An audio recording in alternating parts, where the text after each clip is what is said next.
Hello guys, and welcome back to my channel. Today we're going to be doing something different. I just got my order from MORIVER soaps and I'm going to do an unboxing for you. I've already bought soap from her before, and the one I bought I really liked. I've tried a lot of soaps from other soap makers, and by far she's my favorite one.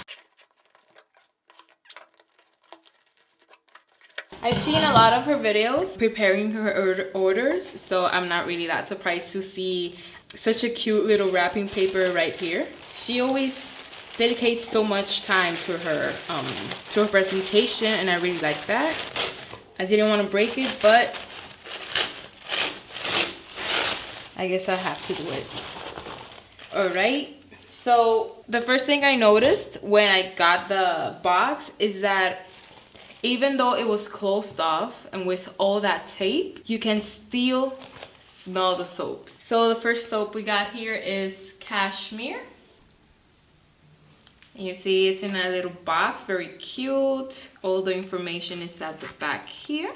And it says made with organic coconut milk. So here we go. Right, I'm gonna take this one out so you can see the size and feel of it. I mean the size of it.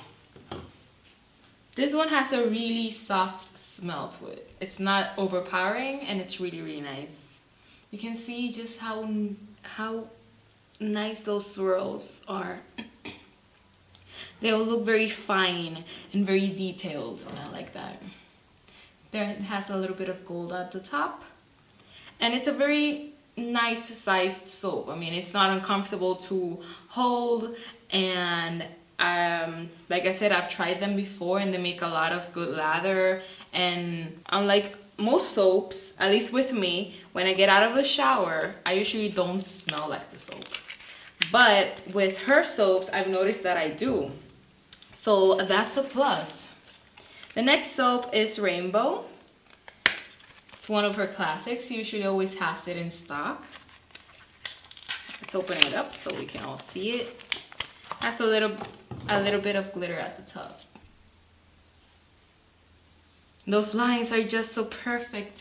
I need to start applying her technique for my rainbow soaps, because you know mine aren't that neat. This one has a very fruity smell to it. I don't know if she scented it with Fruity Loops or something along those lines. It smells really good. So the next one is Calendula Carrot Double Milk.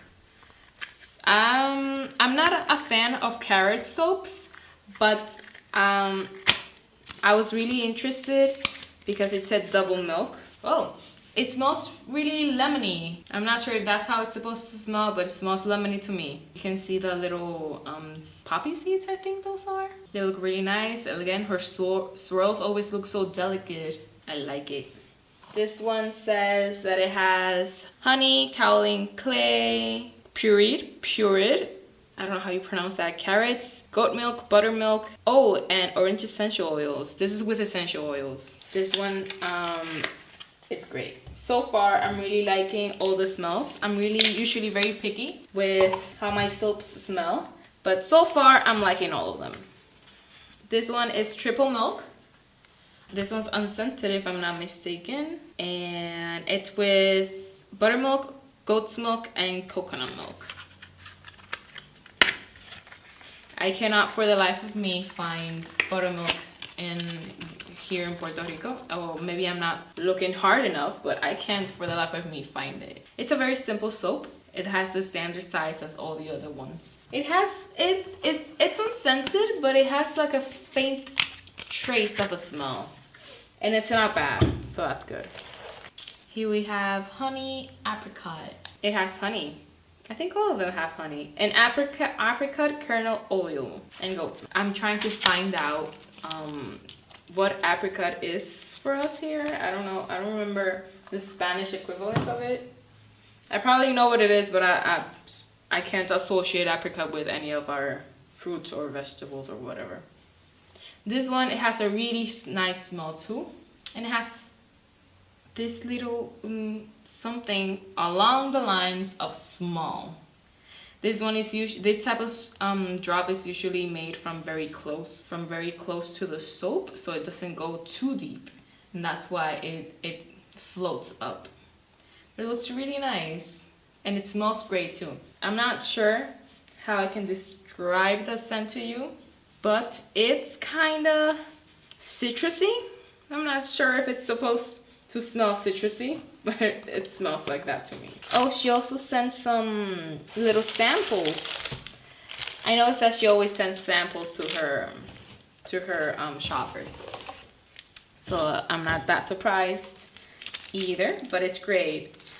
This one, she sent me a black cherry Merlot sample soap and a green clover aloe vera. That's how we see it. This one seems to be her standard recipe. What I like about her is that although most of her soaps have her standard recipe, she doesn't really make them all the same. She adds and takes away ingredients, and I really like that she's so diverse, because not a lot of soapers have a lot of different types of, you know, recipes and soaps for everyone. And that's mainly because, well, it's expensive to have a lot of ingredients everywhere, and when you're starting out, it's a lot easier to just stick with a basic recipe. So green clover and aloe is a sea salt soap. I've never in my life smelled green clover, but it's really nice. I know I've said that about all the soaps, but I just don't know how to describe it. Like I said before, I've already tried her soap, but the last time I bought some was just one, because I wanted to make sure, you know, I liked it and I didn't make a big order and then turns out that I don't, but I did. And they have a really nice and rich lather. They leave you smelling really nice too, and I really like that she puts so much thought into every one of her orders. The last time I used these, it lasted me a long time. I was using this with the partner I had at the time, so both of us were using one soap, and it still lasted about a month and a half maybe. So I'm hoping that happens with these two, and it lasts me at least 2 months, since I'm going to be using it alone now. I really like this Rainbow soap. Now the problem I'm going to have is which one am I gonna use first. But yeah guys, I really recommend her. I feel like she doesn't get enough recognition as many other soapers, even though her soaps are really good. I mean, I've tried a lot from big soapers, and she's the best I've encountered so far. And I really feel like she should have a lot more sales, as in when she does a lunch, they're supposed to just sell out in the first hour. That's just how good her soaps are. And she's really responsive too to comments and messages, which is something I really like in soapers, especially when they're at her stage. That most of them really don't take the time to answer their fans or their watchers, and I really like that she does take the time to do so. It really shows that she cares about her customers and her watchers. I mean, it makes people feel appreciated, and that's one of the things I always tell people when they want to start a soap business, that they should always remember where they came from, and just take at least a day to answer comments and such. It'll really make a difference to their watchers and their customers. Well guys, that's all I have for you today. She is one of my goals. I want to get to her point where my soaps are just so good that there's a soap for everyone in my shop. Right now, I don't have a lot of variety in my ingredients and recipes, but I am trying my best. So until next time guys, I'll be bringing you 2 more soap videos, how I make my coffee soap and how to make rose soap. I'll also be having a lot more things available for my shop soon. So yeah guys, go check her out, go check me out, and if you liked this video,